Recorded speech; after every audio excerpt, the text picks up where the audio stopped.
ဦးထုတ်လေးလုပ်ဖို့ပေါ့နော်ဒါပထမဆုံး material လုပ်မယ်ပြီးတော့လို့ရှိရင် chain 2 chain နှစ်ခုလုပ်ပြီးသွားလို့ရှိရင်တိုင်ရှိစံနတိုင်ဒါပထမတစ်တန်းပေါ့နော်ပြီးသွားလို့ရှိရင် chain 2လုပ်မယ်ပြီးသွားရင်တိုင်ရှိတစ်ပေါက်ကိုနှစ်တိုင်စီနဲ့ထိုးမယ်ပေါ့နော်ဒါနံပါတ်အဆင့်3ရောက်သွားပြီအဆင့်3လို့ဆိုလို့ရှိရင်တိုင်ရှိတစ်ပေါက်ကိုတစ်တိုင်ပြီးသွားရင်နောက်တစ်ခုကနှစ်ခုဒီနဲ့အဲ့လိုထိုးမယ်နော်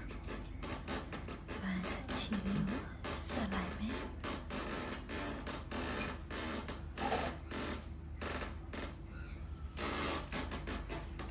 ပြီးသွားရင် chain 2ပြီးရင်ဒီမှာ10နှစ်ဆိုတော့နောက်တစ်ဆင့်ကနှစ်တိုင်ရှိတစ်တိုင်တစ်ပေါက်ကိုတိုင်ရှိတစ်တိုင်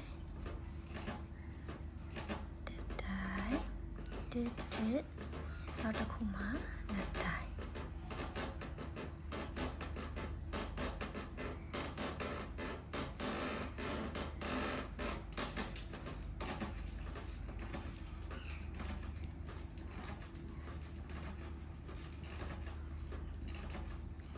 နော်အစိုက်ကနဲ့ထိုးတာပါပြီးတစ်တိုင်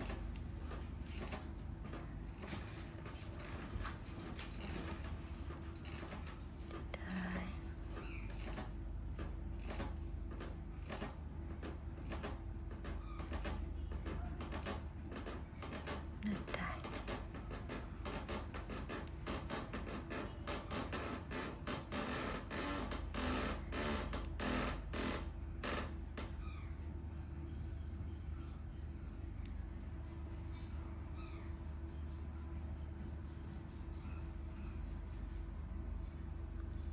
အဲ့လိုမျိုး